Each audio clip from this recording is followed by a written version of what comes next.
Hello दोस्तों, good afternoon, शुभ दोपहरी। आप लोगों को मेरा प्रणाम। कैसे हो आप सब? उम्मीद करती हूँ आप सब बढ़िया होंगे। हम एकदम मस्त है।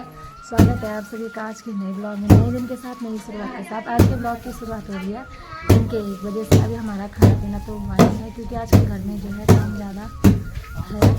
क्योंकि यहाँ नीचे पे देखिए मेरी बहन और लगे हुए हैं गेहूँ को कूटने के लिए। पहले इसकी मुट्ठी में खेत से काट के लाओ, फिर इसकी मुट्ठी करके और फिर इसे सुखा के तब जाके इसे कूट के और फिर इसे अच्छे से छान के तब जाके गेहूं को अलग करते हैं और भूसे को अलग करते हैं। बाकी अब खाना खाने के बाद हम चलेंगे सीधे नीचे कथा सुनने के लिए। तो आप लोग बने रहिए ब्लॉग में और देखते रहिए।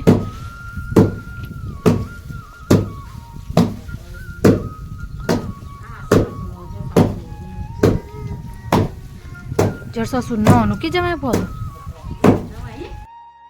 ये देखो दिल्ली से आए लोग, देखो क्या कुटाई करने पे लगे हुए हैं।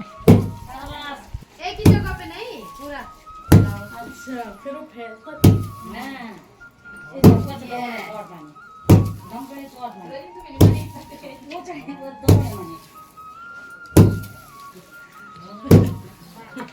चलो आज हो गए से ना बहुत बड़े आज जाने लगे नीचे।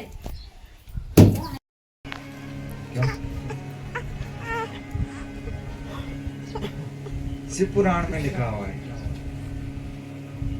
साधना की जो शुरुआत है, तपस्या की जो शुरुआत है, वो रात खुलने से पहले पहले अपनी मंत्र सिद्धि करनी पड़ती है ब्राह्मणों को। और किले बुलाए और डोकरा गोड़नाता है, या फिर वो क्या बोलते हैं आजकल क्या हो रहा है, हाँ गेहूं कोटनाता है।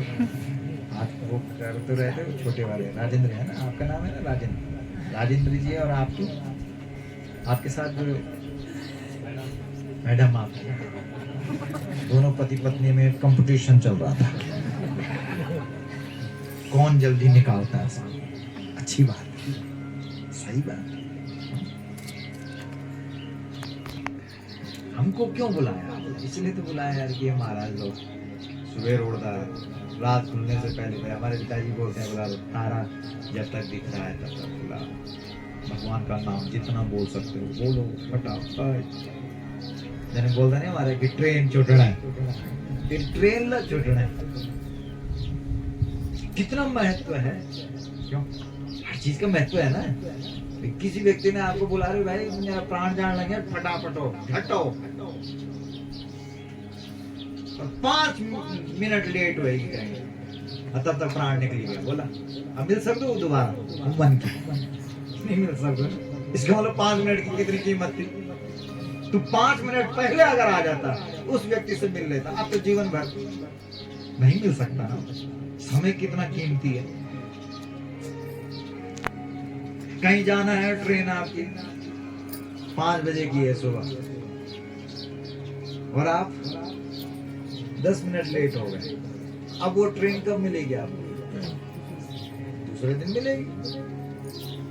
24 घंटे लेट हो गए आप, अब खड़ो रहता है। बोलो। इसी प्रकार से हमारे बच्चे पिताजी बोलते हैं बेटा ब्राह्मण का मतलब ही ब्रह्म मुहूर्त है। वाह, तालियां बजाओ इस बात पर। बोलो व्यास भगवान की जय, बोलो व्यास भगवान की जय। जिसने अनुष्ठान करना शुरू कर दिया, अनुष्ठान, ब्राह्मण का मतलब अनुष्ठान करता है, अपना भी करता है और जजमान का भी करता है। इसलिए ब्रह्मा आदि देवता भी जिस सृष्टि को चला रहे हैं वो भी कई बार भगवान की माया से मोहित हो जाते, भ्रमित हो जाते, पता ही नहीं लगता उनको। रात के अंधेरे में ऐसा लगा जैसे सांप हो। अरे बोला सांप सांप सांप सांप। आज हम मैठाणा देवी के मंदिर से आ रहे थे तो वहां असली का सांप दिखा, वहां नकली नहीं दिखा। अंधेरे में कई बार क्या होता है कि दिखाई नहीं देता, ऐसा लगता है जैसे असली का होगा। तब जो दूसरा व्यक्ति होता है वो टॉर्च लगा, टॉर्च लगा तो क्या दिखा, अरे भाई ये तो रस्सी है। तो जिसको देख करके हम डरे हुए थे, भयभीत थे, उसी के ऊपर से उछल करके हम निकल गए। कब? जब क्या लगी? टॉर्च। टॉर्च यानी प्रकाश, प्रकाश यानी ज्ञान। तो जब व्यक्ति को ज्ञान हो जाता है, अनुभव हो जाता है, अनुभव यानी ज्ञान, कोई चीज है जब अनुभव हो गई उसको, फिर वो काम करता है।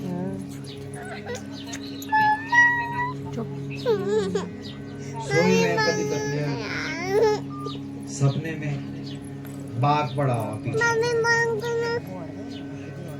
पति इतना घबरा गया कि उसकी चीख निकली बाहर। पत्नी ने उसको जगाया, ए क्यों चिल्ला रहा है? तब खुलती है उसकी आंख, तब बोलता है, अरे सपना देख रहा था, बाघ पीछे पड़ा हुआ था।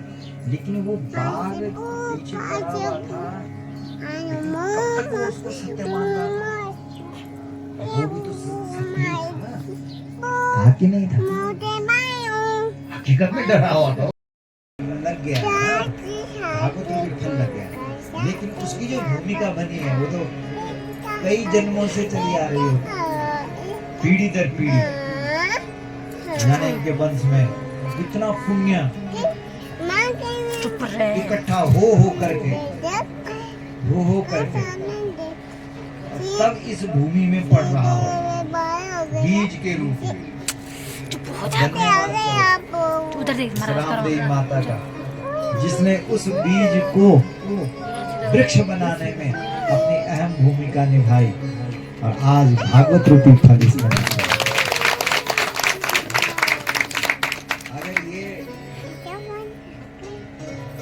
अगर रामदेवी माता अगर उसमें वो नहीं डालती पानी, और खराब हो जाना था ना। धन्यवाद करो इस माता का।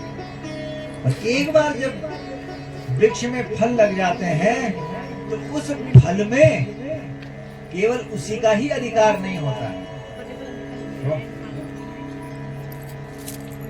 उसमें तो आकाश में उड़ने वाले जो पक्षी होते हैं वो भी तो चोंच मारते हैं, वो भी तो उसका रस लेते हैं। आने जाने वाले जो राहगीर होते हैं वो भी तो उस फल को तोड़ करके उसका स्वाद प्राप्त करते हैं। इसलिए अगर रामदेवी माता ने अगर भागवत रूपी फल को अपने आंगन में प्रकट किया है तो इसमें केवल इन्हीं को ही स्वाद नहीं आ रहा है, पूरे गांव और पूरे क्षेत्र के लोगों को स्वाद।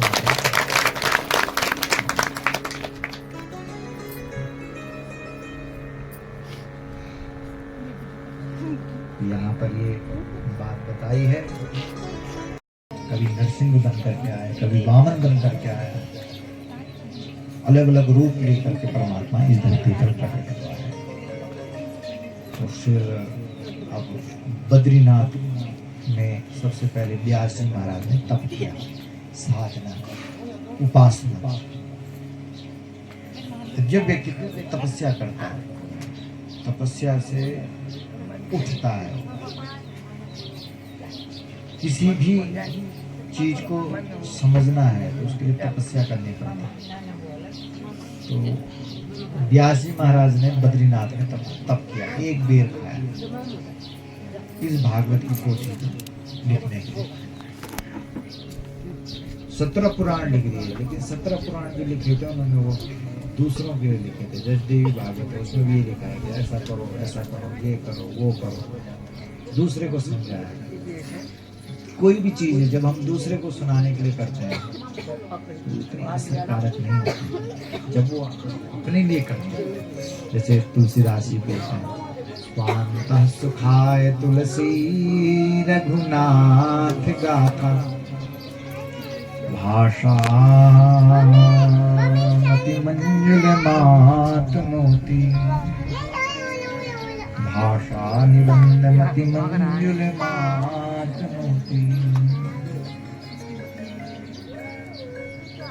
जो भी तुम्हें ज्ञान है, जो भी कुछ है, उस चीज से जब तुम्हें आनंद ही नहीं आ रहा है, तब क्या फायदा हुआ उस चीज का? तुम्हें खुशी मिल रही है, हम तो अच्छा लग रहा है, तो समझो कि हाँ भाई। वेद व्यास जी ने 17 पुराण लिख दिया, वो खुशी नहीं मिली, आनंद नहीं मिला। कई बार क्या होता है कि माता पिता वो लोग गांव से उठाते हैं और अपने बंगले में ले जाते हैं। किसी का बंगला मुंबई में है तो किसी का कलकत्ता में है। वो माता पिता परेशान हो जाते हैं, दुखी हो जाते हैं। अरे बोलते हैं यार अपनी झोपड़ी ठीक है वहाँ कपना में, वहीं ले चल हमको, वहीं रहेंगे हम आराम से।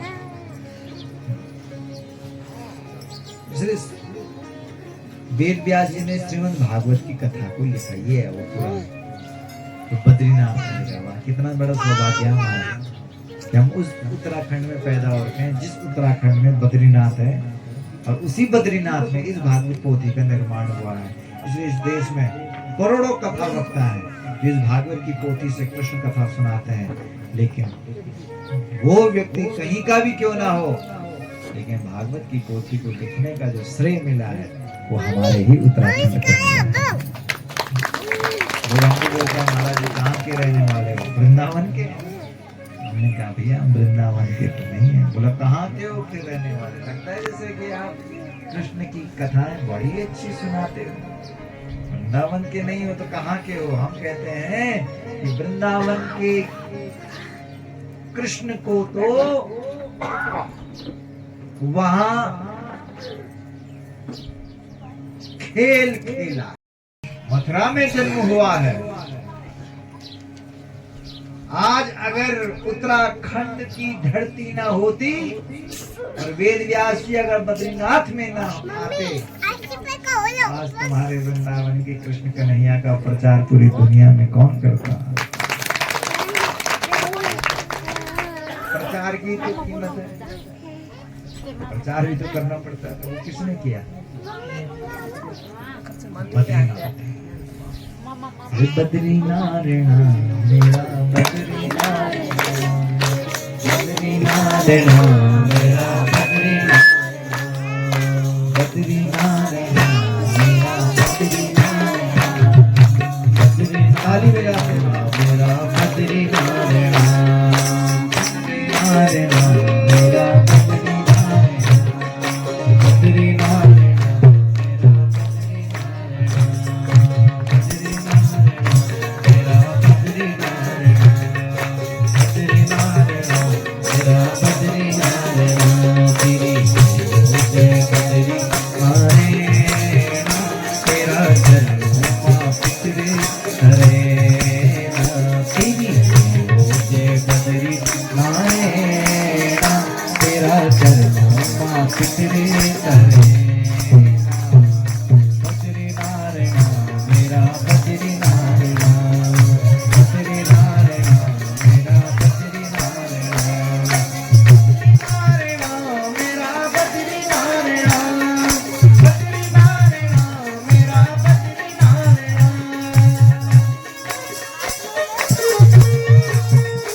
हो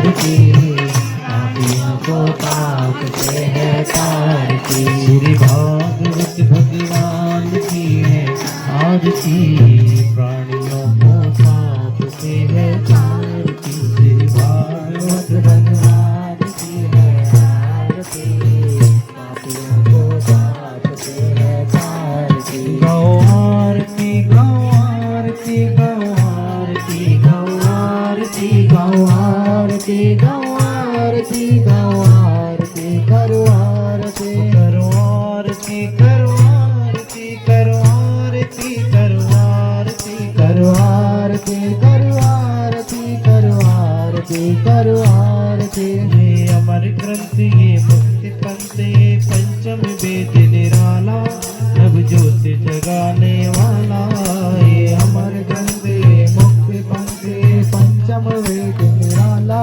नव ज्योति जगाने वाला हरि नाम यही हरि धाम यही हरि नाम यही हरि धाम यही हरि नाम यही हरि धाम यही हरि नाम यही हरि धाम यही सबके मंगल के आरती प्राणियों को पाप से है आरती श्री भागवत भगवान की है आरती प्राणियों को पाप से है आरती करो आरती करो आरती करो आरती करो आरती करो आरती करो आरती करो आरती करो आरती तो दोस्तों भागवत देखने के बाद टाइम जो है रात का हो गया है। अभी तो हमारा खाना पीना भी हो गया है और कल मेरे अपने ससुराल जाने की तैयारी है, तो थोड़ी बहुत पैकिंग हो गई, थोड़ी बहुत रह गई है। और इसके साथ साथ ब्लॉग को इतना ही रखते हैं और मैं लेती हूँ आपसे विदा।